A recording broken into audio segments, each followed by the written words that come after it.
welcome everybody to the World Team of the Year 2022. I've got Launders, Anders, Maniac joining me to discuss through 6 different categories, 5 players in each, and talk about the different nominees over some different roles in Counter-Strike over the year. I guess I can kick things off with the AWP of the Year. I quite like that I've got this category. Now, you guys have obviously selected Simple, Zyru, Shiro, Brokey, and Munisi as potentially taking the award home at the end of 2022. Where's James? Where's James? See, I did nominate James. The kind of AWP that we're going to be looking for is going to be somebody who can keep that weapon alive for like a lot of rounds, because you can't always rebuy it. So that's something to look for. Okay, well, Maniac, you're the official Zywu expert here. I do. Yeah, where does he stand? Behind Simple. Yeah. Behind Simple. He's still behind Simple. Yeah, I think he does. I was a huge fan of his mid-portion of the year trajectory he was having, and all my dreams were crushed during the major, of course. That major just has so much weight on everyone's opinions now. It's really hard to argue between Simple and Zyru right now, in my opinion. Just also because of the rest of the team that's behind him. Like, I feel like as a unit, Na'Vi are working so much better together than Vitality is. So Zyru has to probably do a lot more heavy lifting. As a matter of fact, I think Zywu is the only player to have been #1 on HLTV without having a teammate with him in the ranking. Yeah. Go on, Lon, let's talk about Shiro. I know Yeah. you want to. The real MVP of Rio. Shiro didn't play as many like LAN games as some of the other top players, but when you watch him play at the major, like, you know, a couple of people were like, oh, he's the best opper in the world right now. Shiro's on a trajectory, probably can be #1 in this year or the next year. The kind of playstyle that Outsiders ended up winning the major with is the kind of stuff that's going to be really disruptive to the AWP world. I mean, the way that James plays the AWP is just so different. You're just waiting for the opponent to make a mistake, and it's going to be like, that's going to tilt the AWPing world differently. Aside from just the stats and the amount of kills, it's the presence and the impact on a team. And I always use Simple as a reference point. You see the kind of impact he can have in a game and how much he's talking and how much space he's taking, but how much direction he's giving. And I felt like in a brief instant during the major, Shiro did that. For example, again, to come back, it's something Zywu doesn't do. I've never seen him just take charge, say, listen, this is what we're gonna do now. I'm gonna give you a couple of rounds, which Simple does all the time. So if Shiro can actually do that, that's the next step. I mean, maybe give a few words to Brokey, just because I think obviously it was, you know, abysmal, the showing of FaZe at this most recent major. But then you look in the whole of the year. He's the highest rated player on FaZe this year, I think, and the only player from FaZe who would have been in top 5 in terms of like top 20 for this year. Had he maintained I Am Katowice form, we might have had a different conversation here. It's Simple then. I think that's fair to say. I think Simple has kind of been the, even though, you know, he didn't have a super hot run in Rio, I think your point kind of echoes so true about the things outside of just the AWPing role as well. There's the kind of his game sense as well. Yeah. I think the nice thing about oppers is that if stats matter for anybody, it matters for oppers the most. So things like DPR, for example, being on the low end is really important for oppers, but just them having the best stats on the team, just straight off, if you're going to be a star opper, that's also really important. So that's the AWPing conversation wrapped up. I think we got a good idea, maybe who the favourite is going forward. But Maniac, what category have you got on your card? Next on the menu, Freya, is going to be the entry fragging role, which is one of the most tumultuous role maybe in Counter-Strike. It's very selfless, you put yourself out there a lot. When we talk about entries, we talk about guys who die a lot, but the sad reality is that usually the elite players in the world all have the best entry stats as well. Also, a lot of the stuff you do outside of obviously getting the entry frag, like the amount of information you can get beyond that, like how many people were there, if you got traded immediately, was it like 1 or 2 people? What kind of setup did they have? How deep in the bomb site did you even get? Like you're not going to get any credit for, right? Like they're going to see the time when you got the double entry and won the round, but they won't see the time when you might have died, but you actually got like 3 people and you won the round by information, you know? I have 5 great names on this list. I have Yakinder, I have Nico, Rain, Electronic, and Axile. And the amount of probability I give to any of these players to enter a duel and win it. That's it. So you guys have anyone on that list that stand out? Kinder for me is it's such a big conversation because I think he's done something the entry role that I don't think in the history that I've watched the game, I don't think anybody's had such a dominant entry fragger position where they've had #1 player on the team stats entering with a rifle. Obviously, you were saying about Elige giving up a little bit more space and allowing Yakinder to be able to get into the mix a little bit more. I think that's probably what's impressed me most with him, and the fact that he's kind of, you know, put it out of the dumpster a little bit. Like, props to him. I would say, for me, both him and Axel also have this like really cool quality, and there are probably more people on that list, but that can sort of like almost play against the tide of the game. So, I mean, it's one thing to be entry fragging when the whole team is in this flow state. It's important to be able to do it like when the game is kind of not, like you're actually having like a really tough first half, and now second half rolls around, and like it's you have to be the engine to like build the whole thing. Axile or Yakindar or Electronic, Nico, whoever, they will in a 3 versus 3 entry in area. And it's by the rules of the game, it's not going to be counted as an entry, but that's what they're going to do. They're going to take space, they're going to single out, they're going to destructure a bomb site, go in and take the duel and win it. And there's a name I think I would like to talk about is Rain, and I think he is selfless almost to a fault. He will take all the space that the team requires from him to take, but also he will be absolutely shredded. Since the major has so much weight, like you end up forgetting someone like Nico. But Absolutely. I mean, the amount of games that we've seen in the past where Nico like determined to just try and win a game on his own, and he does it by showing up and winning every opening fight that he can get. Shout out to Electronic on that list. Like, man, what an adaptation he's had to have this year. Started And getting doing his a stellar best job. stats Yeah, right? That was Lisbon. Yeah, right? Lisbon. Yeah, that was But I think crazy. from that point on, it's been downward. Yeah. From Lisbon, which is a bit of an issue. I think they need Electronic to be the Lisbon Electronic. It's probably too big of an asking for him to be both the IGL and at the same time deliver this kind of Counter-Strike. Not everyone can be like Jam. And even like the Axile case, I feel like his numbers have been incredible. But where are the trophies? Yeah. That bothers me. Like, why is he not winning? There's no one better than Shiro and Axile put them together. You can add whoever duo you want from any team. There's no one better. Well, there's still a whole lot of debate happening for the entry flagger role. We're gonna have the answer in a couple of weeks from now, but we've guided you guys through some of the nominees, but it's time to move it along with Mr. Launders. And let's change the pace here, okay? We're gonna switch over to Lurker. The guy who, in 2013, 2014, it was Get Right. He was number one in the world. Glamorous. Now Lurkers are not the number one players in the world. In fact, no one likes them anymore. But you only speak of them when you're like trying to make fun of them or talk about how they're like inflated stats. And some of those players are Rops, Space, Blame F. These are players that are coming under fire this year, but are also clearly really insane. And then K Serato and Hunter. That's a real mix. The first person I want to ask you guys about is Blame F, because everything's in the green with Blame F. Like, he is pulling Astralis out of the depths. Like, there are too many people who are saying, like, clearly his stats are inflated, he can't be that good. But at a certain point, you're looking at it, it's like, come on, man, open your eyes.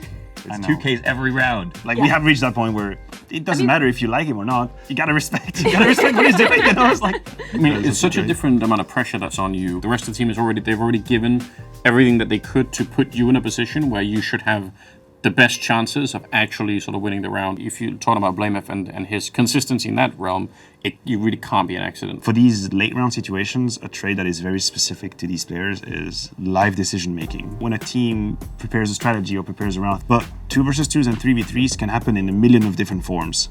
And it's a very easy question. You can go to anyone in the audience or the talent and say, hey, do you trust this guy in the last 1v1? And that's the stress test, the litmus test. Do you trust this guy? Talking about somebody like Robs, when you look at how his opponents often will try and actually bait him into a fight, like I feel like Robs' ability to sort of know exactly when to strike and not to get like fooled into any kind of like early battles. It's like I almost get frustrated watching the demos. And then when they finally give up and they're like, all right, it's time to move on, like we can't spend the whole map looking for Robs here, then eventually like he's gonna show up and kill you. One of those guys I gotta bring up, it's Spinks. He came into Vitality and most people had overinflated expectations that he would just plug and play immediately at its ends level, which cannot happen. The quality of a Lurker as well is to turn around situations that look bleak, not just close a good round. Like, you have to be able to take that 40-60 duel when your team is getting wrecked on the offense and you have to take a risk. And that's something that I haven't seen Spinks do in Vitality. It's either he's got the ball rolling or he's just another domino. On the flip side, are we expecting it too soon from him? Well, there's just one honorable mention here in Hunter. You see kind of you see some of other names that aren't on this list, like Bit, for example, is also, clearly a Lurker and done a very good job. But they don't have like this, I'm the second best player on the team quality. I don't know, if we were playing whatever FIFA and you had all these like attributes for different categories, I don't think he's ever going to be 100 in any, but he's at a 95 out of 100 in so many. I think if I was personally in charge of a team and I had Hunter, I would never let him go. Yes, that's Lurkers. We've got a lot of big names here, very competitive category. And Spinks. And I was joking. That was way too harsh. It's Maui Snakes for you. And it's all up in the air. So, shut up, Maui Snakes. Yeah. All right. What have we got next? Well, next we have probably the hardest category to judge, I would say, the in-game leaders. The trouble is judging it, especially if it's a language that isn't one that we speak. It can be very difficult to figure out exactly what's going on.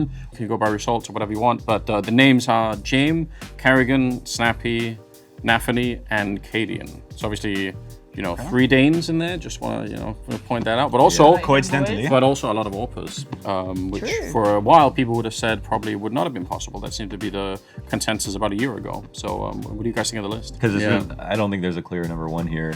And I think like it should have been Kerrigan. He hasn't won an event since Cologne. Major. Yeah. Cologne. Like before the break, they were just wrecking everything. He won everything. Easy choice before the break. Yeah, that's the crazy part. The best case for an IGL is their results. If anything else, the stats don't help them. Everything else is conjecture. Outside of that, it's just that if they don't win the game and they don't win the series, they don't win the tournament, then what did they do as an IGL? Did they make their team better? Or is their team losing because of them? These are the things we don't know. But surely Kerrigan's still won the most trophies this year, right? Yeah, it's not even close. It's not even close. We're having a very strong recency bias right now. The argument for James is that he lost one of the best players in the world this year, and then still won the major. Yeah, true. That actually. And also, I think another argument that might be fun to make is something like this is like a style of Counter-Strike that he's been developing kind of against the rest of the meta in the community, and was mocked for it for like a long time, right? Like that people were making a lot of fun of it, and had the whole team not give up on it, because that must be one of the hardest things with the way that they play. And just good to do that while getting sort of mercilessly mocked for a couple of years maybe, and then make it actually work. If I was James, the thing that I'd be really worried about is now that you've proven that this style really works, you're now also giving like a recipe for people that have way better players to emulate it and maybe even make it like better. I think that's really scary. And speaking of IGLs that stay true to whatever they thought was the way Counter-Strike should be played, I think Kadian is also in that vein, but he's the polar opposite of Jame to an extent. He also has been mocked at times for like the gambly, way too aggressive, and it's been on the up and up now. I'm really, really, really hoping that this was just a first step. They've been looking for a while to break that glass ceiling. Felt like everybody was saying, yeah, Heroic are good for quarterfinals, maybe a semi. If they won the major, how close would the argument be between him and Kerrigan? I think Kerrigan's still I feel like Kerrigan clears everybody over the year. Maybe one like indirect way to try and judge somebody like Nafany just at the last major here is you look at the ridiculous amount of comebacks they had to do to even stay alive in the tournament for as long as they did. For the snappy part, I mean, like I know a little bit of insight about like how he works with the coach. That's really interesting as an in-game leader to sort of outsource some of the decision making. That wraps it up. Apart from the last major, that Kerrigan, the trophies this year, they're hard to argue against. So I guess we have at least a good baseline to look into. Speaking of, obviously you liken Snappy and his relationship with the coach. Let's talk about the coaches and the 5 nominees for Coach of the Year. Saul, Blade, Cyclone, love that. Groove and Roban. I really like this mix of names because they've had some very different teams to work with. Obviously Blade's been a staple part of Na'Vi for such a long time. We talk about, his tactical elements as well, but like Cyclone, the fact that he's come in and been able to elevate, such a, basically an academy squad essentially from Mouse NXT. What a crazy story that has been for them. I actually think I tweeted that Cyclone be Coach of the Year from out of the last year because of the academy leagues when he got the first call up, and then it was just making everyone knew the rest of the Mouse NXT lineup were going to get moved up, especially when you saw the Academy League and what they had done and how dysfunctional the regular Mouse Sports lineup was. And so he definitely improved a ton. And I've heard that when they were in the Academy League, he used to be a pro as well. So Cyclone? Yeah, and when he subbed in. I won an event with him. You won an event with him? ASM Meisterschaft. Oh, wow. Okay. How were his comms? In Sprout. He was good. It was really good comms. Really good comms? Yeah, it was great to play with him. I had a good time. He subbed in for the Mouse NXT lineup twice, and he top fragged both times. No way. Wow. Cyclone. But we just talked about it with the IGL department. Like, talk about a black box. Yeah. The best coaching. Talk about how we are basically qualifying someone's job. We have absolutely no idea what they're doing. We're looking at a team's functionality, sustainability, and results. That's what we do. And if we get lucky, sometimes a player gives us good answer in an interview, and then we get to peek a little bit behind the curtains. We have absolutely no clue. Most of what a coach is doing is not why the game is happening. And we don't get to know about it. Except for Blade, because you can see his 8-point font notes, color-coded, pages on pages, and everyone's looking at them all the time. So just a way to maybe think about the way to measure a coach, I think actually the ENS project with Sor is like a really interesting way to look at it, is to think about, is this team performing above the sum of their individual team members, right? Like, are they getting way more out of their players than they should? So I think that's a way to look into it, but it is really hard from the outside, and I think ENS are doing a really good job. And Cyclone is another strong contender in my opinion. Yeah, definitely. I'm a Blade believer. I mean, shout out Groove as well. You were talking about being able to, get some insight from interviews. Groove always delivers in terms of being able to sort of compartmentalize a thought into something really digestible and really, easy to understand if you're at home. And time is the measure of any greatness when it comes to Counter-Strike. And if one day this Cloud9 group stays together and actually do pierce through that whatever mental obstacle we want to name it, then he's going to be credited with a truck ton because he stuck with this group. He helped them grow, mature, and turn into the champions they could be one day. But again, we have to give it time. Like Blade didn't just turn Navi immediately into a winning machine, but now that they have the pieces, you feel like anyone could they literally just slotted SDY and they won a title after. Yeah. It's like that has to be credited to Blade in a great extent. 100%. Yeah. I think we've got a good selection of coaches here. Yeah. Speaking of shadowy role to an extent, the support, another theme that is not really under the spotlight when it comes to Counter-Strike, usually used to in regards to mocking players a little bit maybe, or disrating them just a little bit, but that's not how I want to approach it. We have interns, we have Shush, Perfecto, S-Attack and Twist, but I wanted to use Perfecto as a good example of what it can be to maximize return on any investment. Like that player is so fantastic to watch because he's being given nothing in Navi. He's never set. No one is putting Perfecto in a position to have a good time. No one is giving him any bait, any flash, anything. He's just on his own, on his island, and he's delivering time and time. It's with the details with these guys. It's crazy. So, like I always say with Perfecto, is the best flash dodges of any upper ranker on Nuke. And that's like just that one skill that you could have will win you entire CT halves on Nuke. It's crazy. Like, it's a small detail with him, but his awareness is really high in that regard. And then he also had, when he first joined the team, first like 6 months, he was like #1 in clutches in the year. I'm pissed Naf is not on that list. I think he's like a similar thing like on Liquid right now. It feels to me like he's always not quite with a lot of support and still pulls out some really crazy stuff. But yeah, I mean, these are definitely the unsung heroes of a lot of Counter-Strike games. It's actually a funny little wordplay. Like these people, this support, actually get no support in their team. Yeah. No one is helping them at all. Like jokes on you. You're your own support. Like, just hold your own hand and just a flash for you. Thank you, man. Just right-click flash and fight for yourself. No one is helping you at all. You don't understand. If you play BL Mirage, if you go like 8 and 7. You know, that's a decent half. Absolutely. Yeah, that's like a 15 kill half from playing Cat. You know what I mean? But it doesn't show up afterwards. Yeah, and I think it's our job to put light on these people and like the job they're doing. Like, B player on Mirage myself for years. It's a great time. Ouch. Rotate simulator to You can A. read a lot of books. Guys, I'm coming. I have a flash. I have a flash. Everyone is dead. Okay, I'm going back to me. Shout out to Inters as well for the clutch rolls. When he was as a rotator in that phase game, I think he was rotating on overpass and ended up clutching rounds, so they had to rotate and save the other site. Him on Ancient was really good at clutching, and he stands out on a team that, again, they have the best duo, like you said, CS and Inters. As a support, maybe one of the best as well. Yeah. Who was S-Tag on that list too? We had S-Tag on that list. I do believe he's maybe a tad below the rest of the candidates. We haven't touched on Twist, but still winningest support of that team. If you look at 2022, he just wins, you know.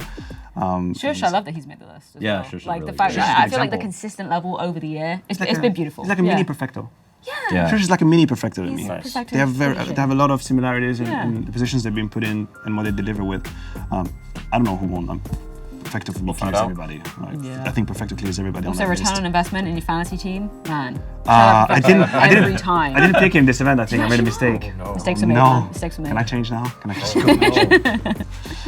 Well, thank you, gentlemen, so much for joining me to discuss our World Team of the Year 2022. Let us know at home if you agree with our potential picks, who's going to be taking the top spot. Yeah, thank you so much for joining me.